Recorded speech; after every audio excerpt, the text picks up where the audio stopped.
we have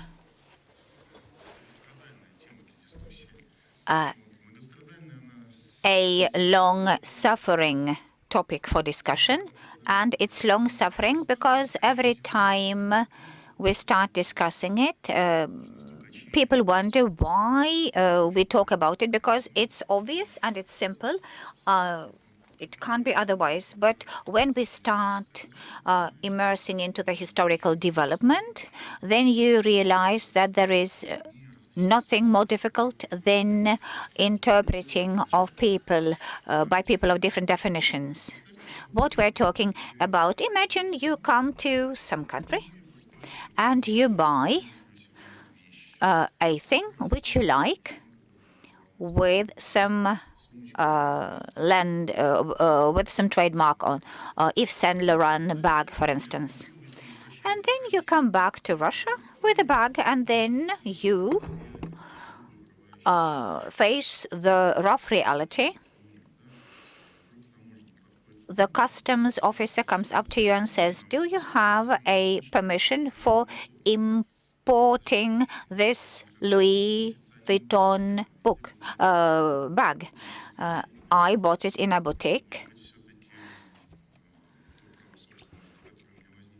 Maybe this is enough as the right of property, and then you are told you have another bag. Louis Vuitton, it means it's a badge, it's a trade badge. You want to start a business, then meaning you are violating the trademark. In the Russian Federation, we will confiscate the bag and we will fine you for some 30,000 rubles. And this is a rather strange situation which we had in Russia till 2009. And it was called Combating Parallel Imports, which was started in 2002. After in our country, they added 3 words to an article, 4 words to an article dedicated to trademarks in the territory of the Russian Federation. It means that the copyright ended not when he sold it to you abroad, but only when he sold it to you only within the territory of the Russian Federation. It meant that legal for the Russian Federation were only those goods which were sold to you by the copyright holder in Russia. And if you bought something abroad, then it was counterfeit, to be sanctioned. This interesting idea was the context in which we lived until 2009, when the Supreme Arbitration said that this norm says that what's illegal is counterfeiting. We hoped it should have resulted in settling the matter, but in our law, a part of the administrative and customs law, there is also civil law. And strangely enough, the civil law tells how administrative law can be exercised. So in 2009, there was no threat that your Louis Vuitton bag would be confiscated from you, but the right holders kept the right. Customs officers were not allowed to do that, but the copyright holders kept the right. And from 2009 till 2018, we lived in that changed reality, in the new reality, when in 2018, thanks to the participation of myself and my colleagues who are not here, working. Вот что произошло в 2018 году. What happened in 2018? What kind of case became a case of the cassational code? A small Kaliningrad company, and I'm very pleased to mention that it happened in Kaliningrad. A Kaliningrad company, PAG, dealing with supplies of various medical equipment, tried to win a tender, and they won a tender to supply consumables for Sony printer.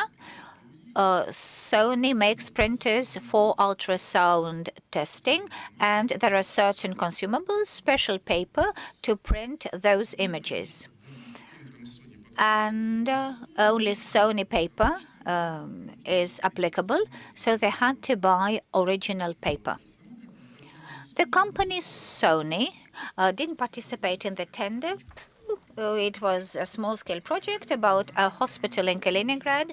They didn't participate in the tender, but PAG company participated, and they faced a dilemma, either to go to Moscow and buy paper there from the official dealer in Moscow, or to cross the border and buy it in Poland, the same paper from another official agent.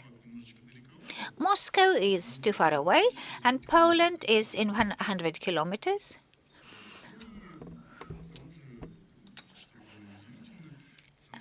And the price in Poland was a lot lower compared to the price for an identical product in Moscow. It wasn't surprising because, as you know, on markets, you know that Kaliningrad is released from the added value and customs duties if goods are imported for personal use. This is the way of the government, Russian government, supporting the exclave economy. So that meant cost saving, thanks to a shorter distance and thanks to these customs import duties benefits. And the commission of the Moscow dealer was even higher. That's why the choice was clear. PAG bought original paper in Poland, but as soon as they came at the border, the customs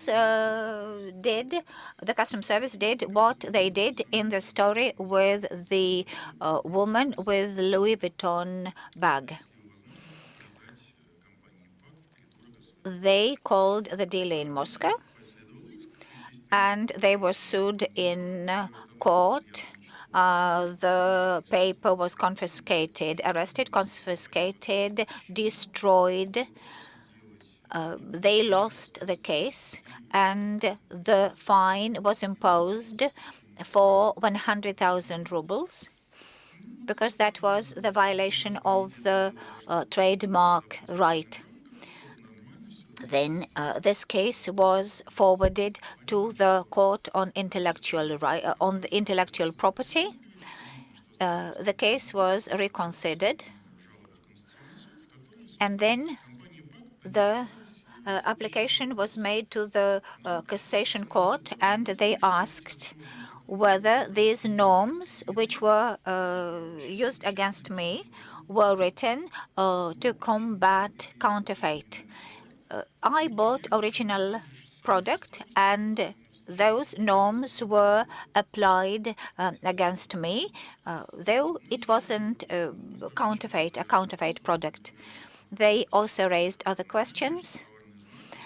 Is it okay that the trademark, as a way of distinguishing one producer from another, is used in the case when it's the same copyright holder, just with different agents in Russia and in Poland? This is the same trademark. And this list of questions was answered by the Cassation Court. And in February 2018, we saw a very long text in which we saw an important thing. And the main idea was that goods which were original were described by the быть не должно. То есть этот главный. Cassation Court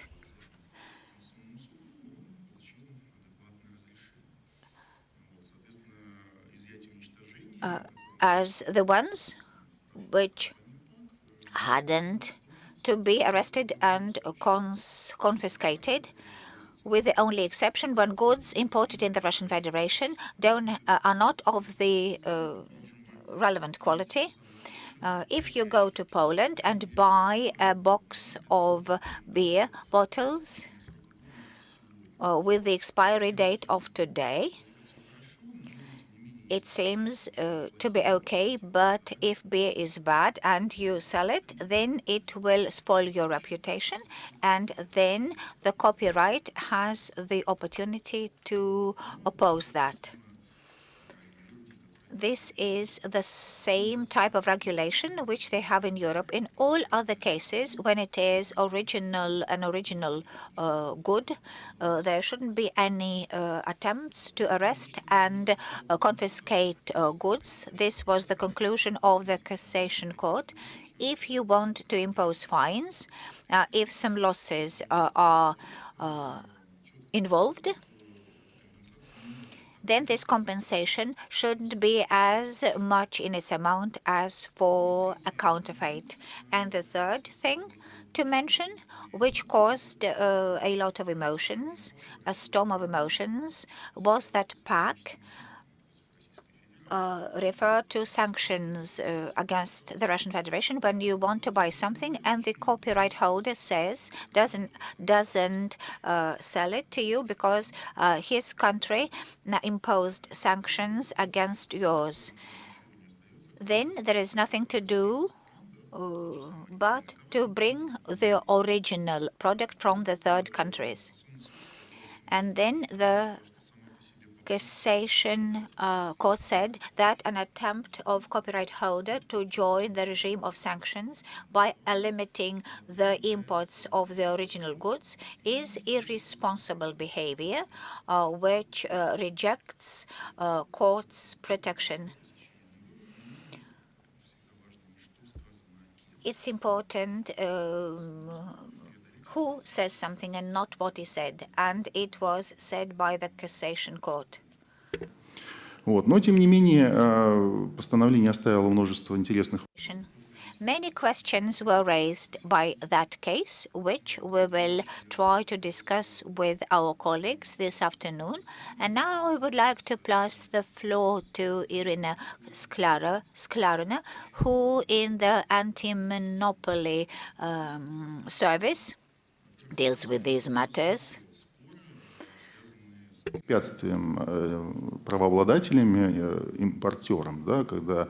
Anti-monopoly service dealt with cases when the importer addressed the copyright trademark holder, saying, "May I bring the original goods? Tell me why I can't import it." And then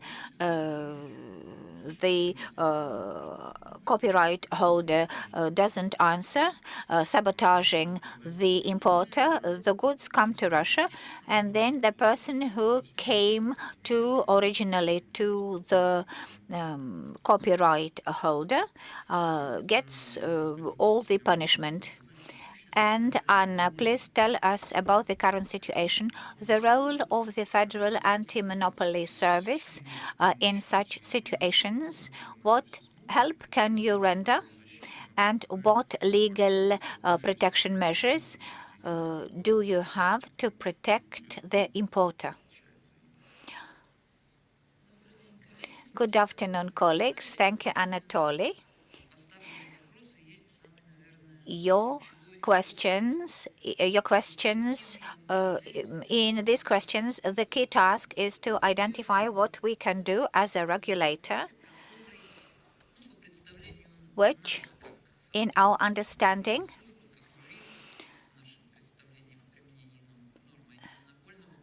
with regard to applying the anti-monopoly law and civil law, our overall opinion about it is the same as you described it since 10 years ago, because as far as I remember, it was more than 10 years ago, the first document where we considered the justice of such behavior of the right holder. It was in 2008.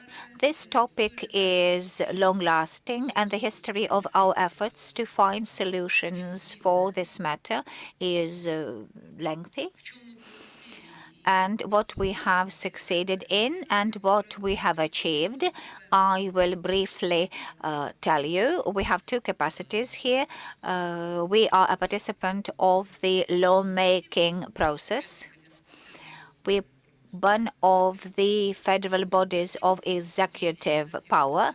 We propose initiatives. We discuss them with colleagues. They either agree or disagree. And one of those initiatives is about legalizing the parallel import. The second capacity of ours is of the juridical author.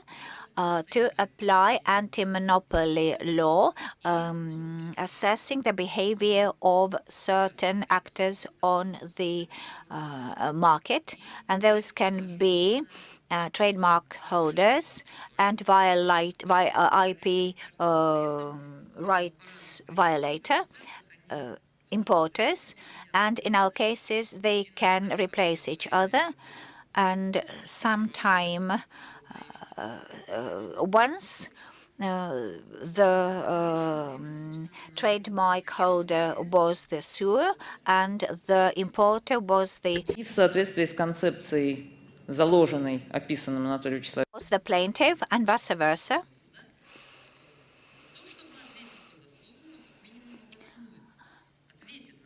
For the trademark holder to answer the question which he didn't give to the parallel importer. Why isn't it allowed to import? The first, our capacity. It's wider. It's more historically significant. And it was our service which was the initiator to legalize parallel imports. This matter was raised at one of the meetings because we were addressed regularly several times a year in different regions, on different markets, specifically in the regions or cross-border regions. And based on those identified cases of limiting imports, we raised the issue about how fair it is when the copyright owner, being the monopolist, because the exceptional right is a legal monopoly, despite the existing legal regulation, which withdraws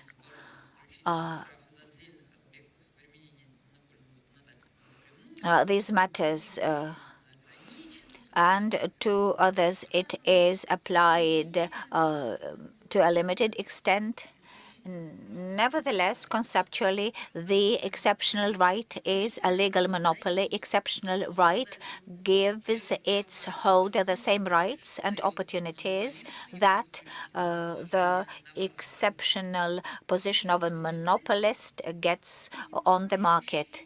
And by the feeling of it, and in our opinion, from the point of view of developing the legal institutes, the actions of a monopolist can be we can apply the same measures as to a monopolist, because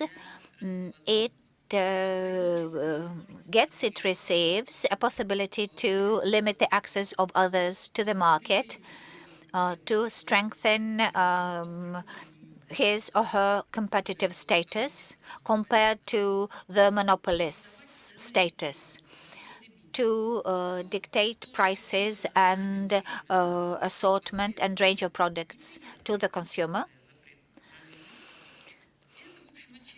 обстоятельства, на которые опять-таки уже указывал Анатолий Вячеславович, это несколько...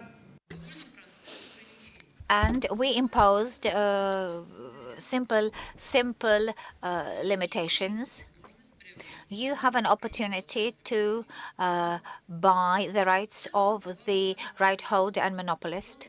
He imposes prices. He is not limited by, bound by competitors.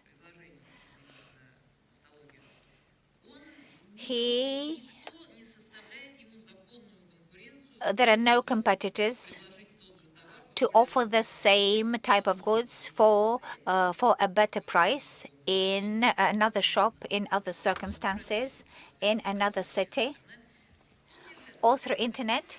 He doesn't have that. That's why his solution are to fix the price for the goods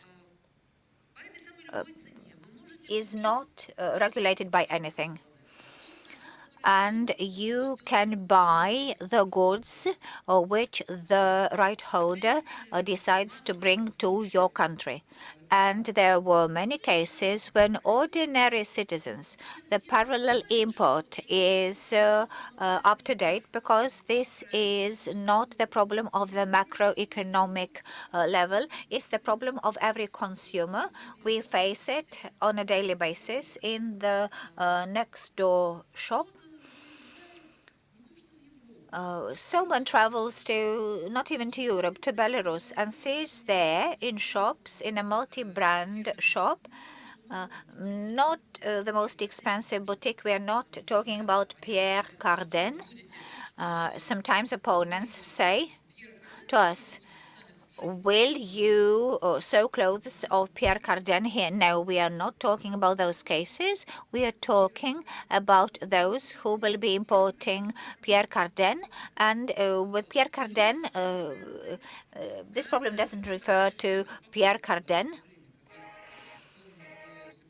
С которыми я сталкивалась по этой теме. Люксовые бренды. Luxury brands, according to my feelings, to a smaller extent, are affected by the problem of the parallel imports, because this is the problem of goods which are in high demand, which are imported in big volumes. And for some reason, the right holder doesn't import those goods. And a Russian traveling to Europe can find out that there they have a collection of clothes, very simple clothes, not individually tailored, which in Russia is unavailable. What is sold in Russia is last year or the collection of 2 years ago. And when it comes to electric utensils shop, then he finds a kitchen blender with all the... А вдруг он понимает, что в России у этого самого бренда именно такой модели applications.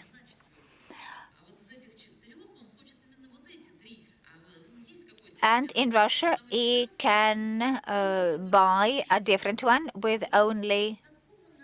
Такой комплектации российский рынок почему-то не предлагает, потому что... And in the Russian market, he cannot buy this kind of blender with this set of additional components, because the trademark holder decided not to import it into Russia. When we are talking about the availability of goods on the market, goods are imported, but in the amounts and in batches which are convenient for the right holder and which justify the price he fixes.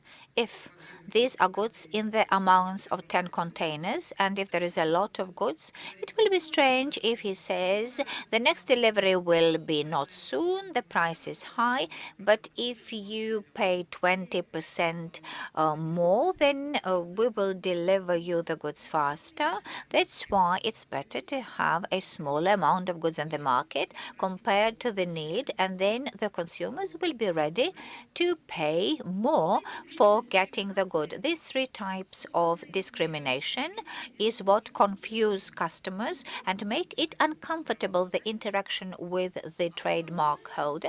The trademark holder acts exceptionally within his right, interpreted as the interpretation of Article of the Civil Code. The vision of our service, we didn't have mechanisms to resolve the situation. We can't say it's irresponsible and unfair and pass a decision. We couldn't. That's why our initiative was formed as an initiative, not as a legal one. It was the initiative that existed in the first stage as a proposal to introduce amendments to the Russian legislation, which unfortunately were taking into consideration the difficulties of our economy wasn't the best one. It wasn't about withdrawing the four words which spoiled the situation. They were mentioned by Anatoly. We couldn't use the absolute.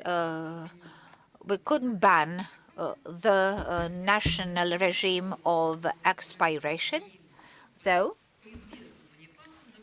Based on the facts I know, in a small number of countries, in the legislation, they have the regime of expiration of rights. It would be more convenient if the expiration mode would be regulated by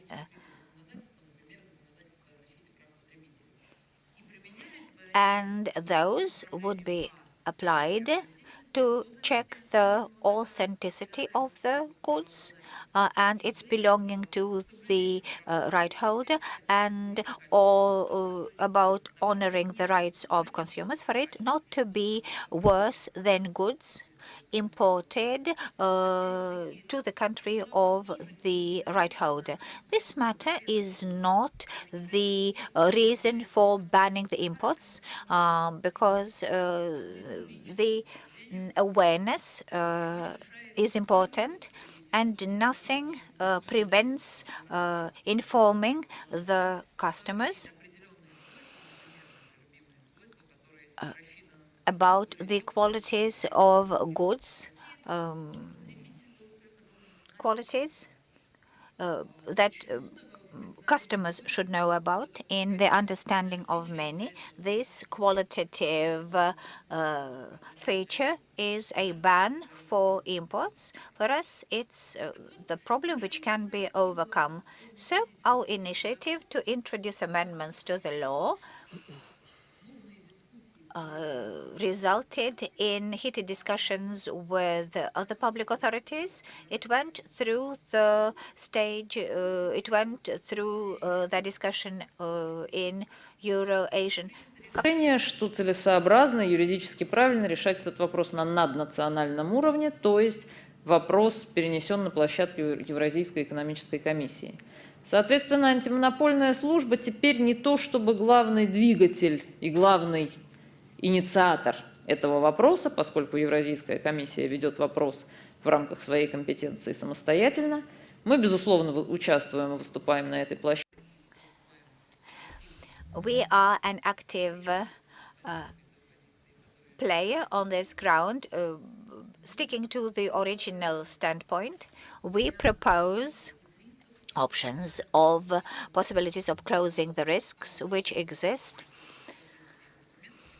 and the development of the documentation will be done by the Eurasian Union's Commission. At the moment, the normative solution is offered in the form of introducing changes in the Eurasian Union's law about expiration of law. It will be a provision to define the authority of the Intergovernmental Council to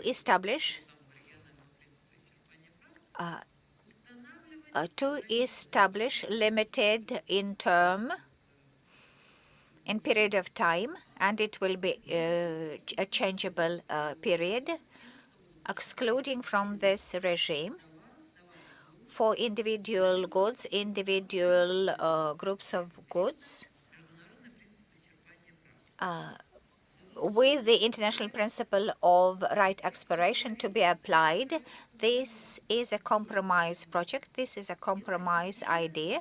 This idea is, in the first place, aimed at creating conditions for testing it out, to know how it works, taking into consideration the fact that we have statistics, there is statistics that after changing the regime of the right expiration in Armenia, in Kazakhstan, what happened, what we have warned, what Bolsheviks were saying, the increase of prices, prices increased for the goods, significant goods and services. For instance, car components in Kazakhstan, prices for car repair services and spare parts increased by 200% long ago. Same in Armenia. In Belarus, unfortunately, in principle, there are situations that we are informed by our colleagues from the anti-monopoly service, which, as a fact, there are situations when Belarus, subject of economy, needing a particular good, and these are significant goods, drugs, and the entities of economy are hospitals. When the right holder rejects to sell those goods, have no right to buy those goods from their colleagues, hospitals in Moscow, because the right holder doesn't allow to do that. They don't sell them to be resold, and the right holder starts dissemination letters. And another practice which we were surprised at, unhappy with price formation, right holders re-registered certain drugs, banned the state registration of those in Belarus, made those goods illegal for selling, for those goods not to be sold there at the prices which are not beneficial for the right holders, and they are against buying those drugs in the Russian Federation, which is a very sad evidence that the mode of right expiration is not a way of protecting anyone, it's the way of protecting private interests in maximizing which, and this interest is only in maximizing the profit, and this is not just unfair in with regard to the interest of the state. It's illogical.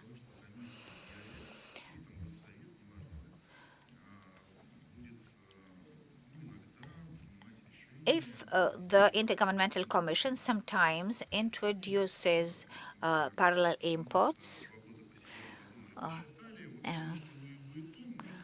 so saying we allow to import Louis Vuitton bags, but we are not allowed to import if Saint Laurent's bags.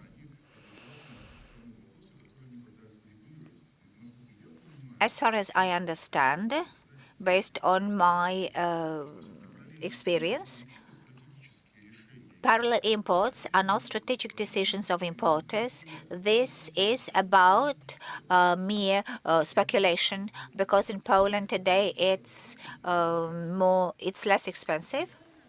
Conceptually, you are right in saying that.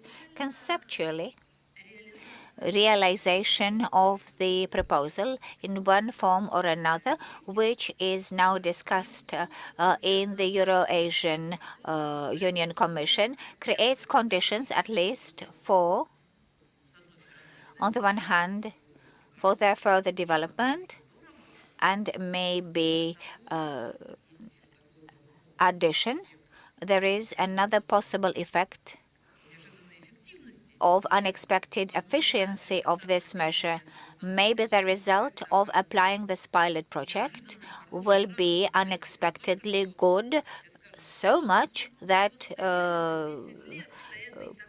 all will be saying, why did we oppose for 10 years this wonderful idea? Why didn't we listen to the Federal Anti-Monopoly Service? Creating of the mechanism itself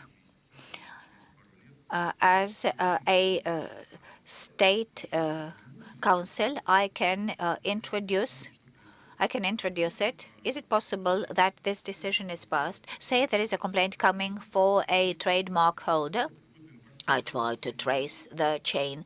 So an importer comes to the EAC Commission and says, I want to import Louis Vuitton bags, and I'm not allowed to. And in the project, as far as I remember, there was a wonderful procedure described as the elections of doges in Venice,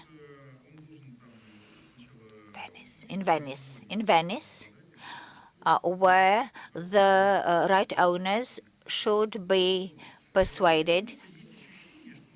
I have a feeling that this procedure, as it is described, shows that this procedure will never work because all those preliminary dissatisfactions will be neutralized. Now, there isn't a single procedure defined. There is a vision that the decision will be made based on some understanding that this group of goods should be tested by international principles. There are two options. The first one is what you have mentioned, related to a concrete violation of a concrete right holder. The second one is related not to a specific fact, but to a proposal of a state or several states, of one of the members of the union to pass this decision, to make this decision based on the results of a particular research or whatever, maybe statistics about lack of a particular type of goods.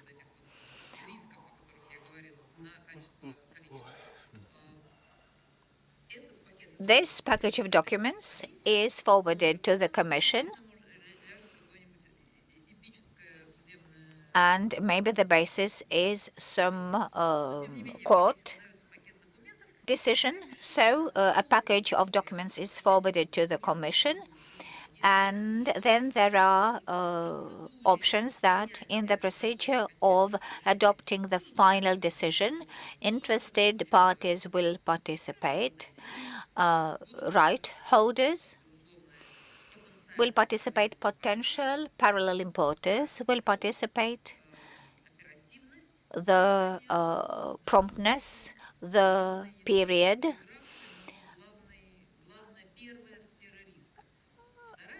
What matters, so this is the first sphere of risk. The second sphere of risk is that regulation of this problem of with otherwise. It's hard to say anything, but it will be a totally different decision. So this wouldn't have been a good solution to bypass the problem. This will be just a different interpretation. This would not be how we wanted to resolve it from the beginning, and the outcomes will be different. But this document is not being talked about. They started drafting it in 2014, and then the procedure was suspended, and the draft it was proposed in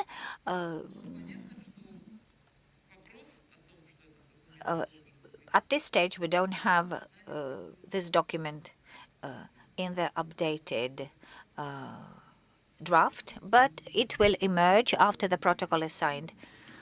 I have a question to Dmitry Koshymakin, who communicated with the Court of Cassation. It was a different topic related to limitation of rights of foreign investors in mass media. Dmitry, what's your opinion about the situation which emerged? It's proposed an administrative solution is proposed of the civil and legal problem, legalization of parallel imports for certain types of goods. I see the problem as follows. The Mercedes is to be blamed, and all others will be made responsible. This sectoral idea punishes everyone, while only one is really guilty. Что это ответственность. А второй момент – это, конечно, вопрос того, вот, как вы относитесь.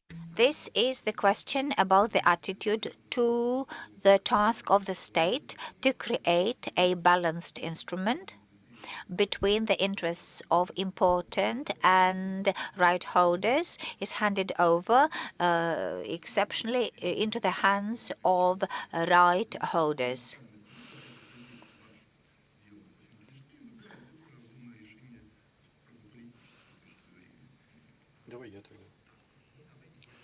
Let me start from afar.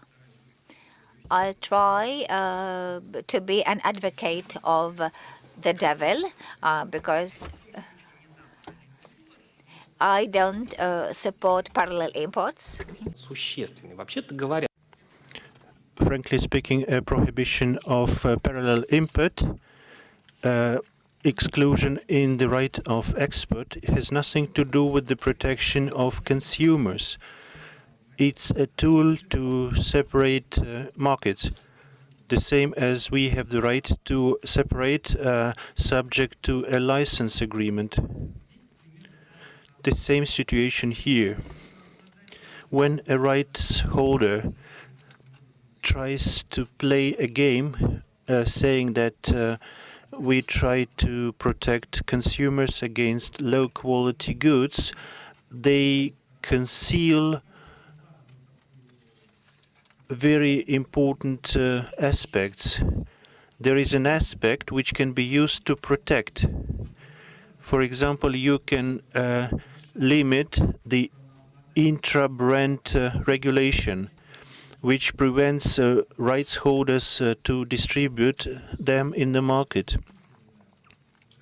In addition, speaking about quality again, why are we not supposed to import low-quality goods, but we are allowed to import higher quality goods?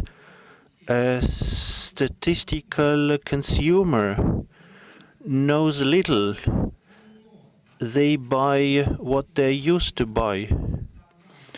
And if there are two similar goods of the same brand, and there will be a description stating that this is better and this is worse, then the overall impression of the goods will get worse.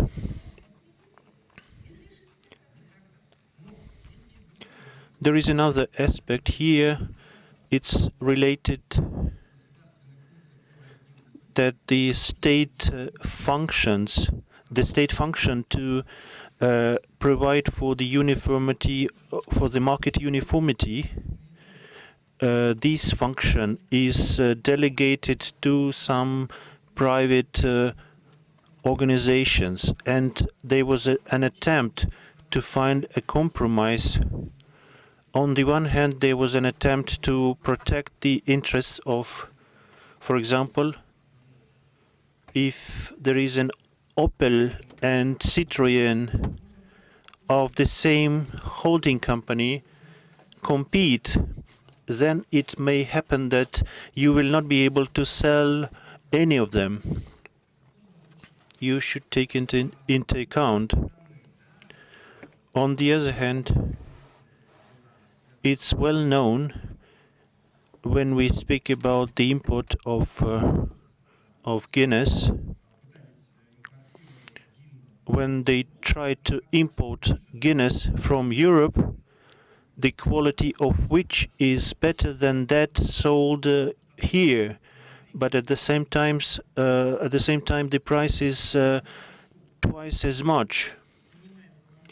The Constitutional Court, in trying to find a compromise, said destroy the one which is of lower quality, and if the quality of the other goods is higher, then you may not destroy it.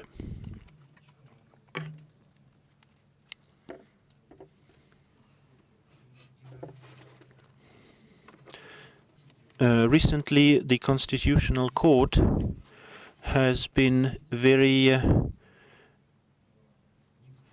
stable, saying that people having double citizenship is losing a link with its nation, and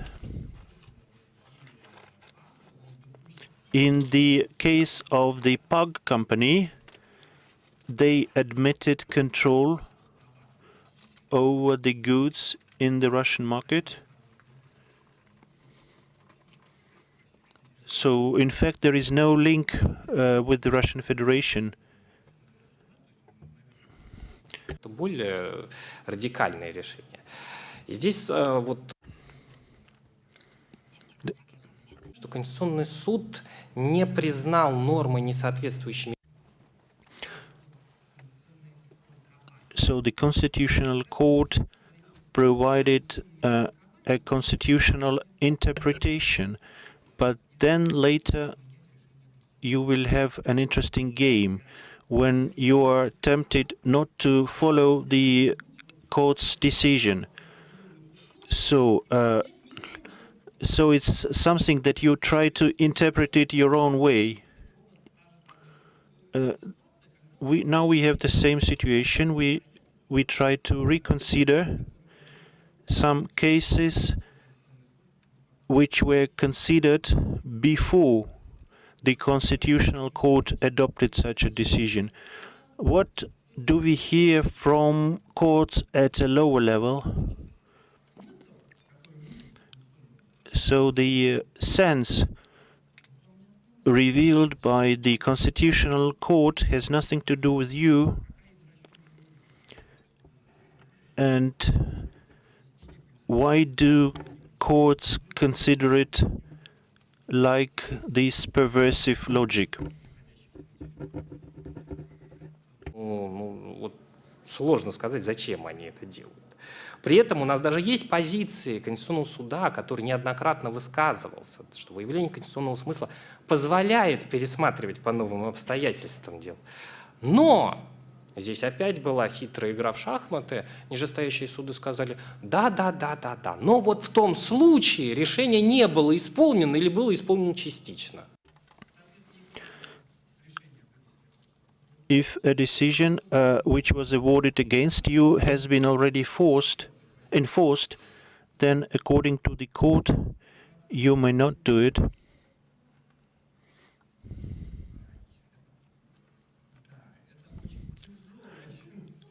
Yeah, it's a difficult case.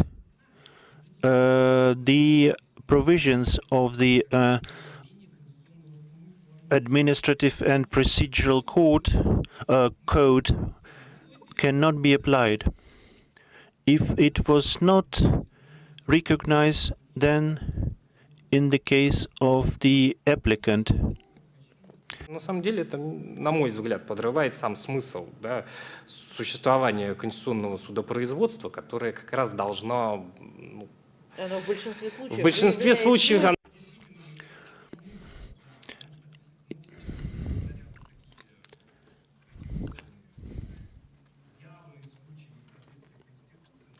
In most clear cases, when they do not comply with the Constitution, it's not a statement of non-compliance. Most constitutional provisions, they lead to such regulations. So we have our agenda, and we are gradually moving towards these summaries, towards the summary.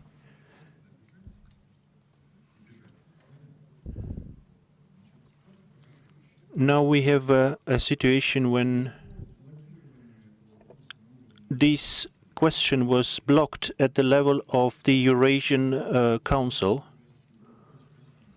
When sanctions were introduced against Russia, our Eurasian Union partners were quite happy, and they seemed to be willing to have it forever, because then we got the Belarusian shrimps, and they are shipped to Russia via our partners from the Eurasian Union. And you need to be stupid to not to agree to such a limitation. So these sanctions for many years, they are similar to the sanctions of Jackson Winnick in the Soviet Union times. And so for the time when sanctions are still effective, it will not be possible to buy goods even with this margin.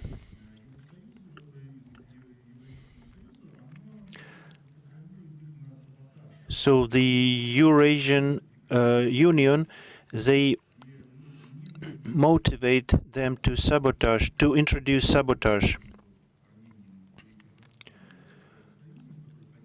The relationships between Armenia and Kazakhstan, so they were involved in the process, but it's clear that they took a decision. For Russia, a solution is starting since the UCAS case. This interpretation has been of the regulatory document has a supreme force even above the international treaties. Можно заметить, что целый ряд вопросов, которые он там обсуждает, они непосредственным образом касаются в том числе вот тех обязательств, которые... It's about the commitments that the Russian Federation has with regard to the limits of executing the intellectual rights. The exhaustion of right is one of the limitations of exceptional rights. And moreover, Russia is bound only by one agreement with the Eurasian Union, and only with regard to trademarks, but we also have patent right, copyright. This can also be a barrier on imports, as strong barrier as the trademark right. That's why a decision was passed to introduce the exhaustion right practice. So this is not a law yet. It's just the direction. This decision was made after the sentence of the Constitutional Court, which said that the matter of establishing the expiration right rule, this is the authority of the Federal Duma and the President. This is a very important statement which needs to be now interpreted by the legislator. And I wouldn't oppose this idea totally. The Constitutional Court says about the limits of applying this norm of law. And if the outcomes, are described, and if this is against the country, if it supports the sanctions, then it's a solid reason you shouldn't exercise your exceptional right if it limits public purchasing or when it is a threat to health of the people, like a ban on drugs or equipment, medical equipment.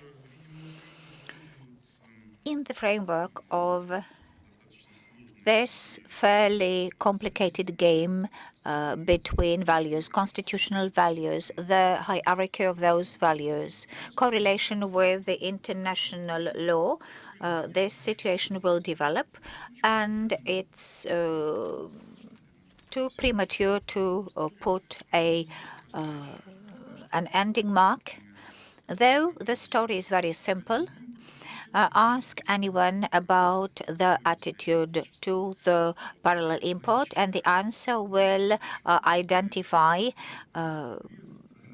what kind of person it is. This is the way of dividing people into two social groups.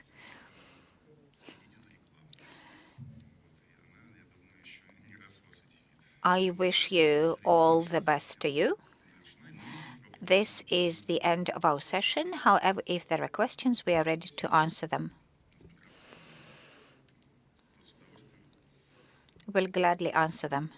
Если нет, то спасибо за внимание и переходите к кофе-брейку. Все вопросы в кулуарах. So enjoy your coffee, and let's continue our discussion on the margins of this quorum.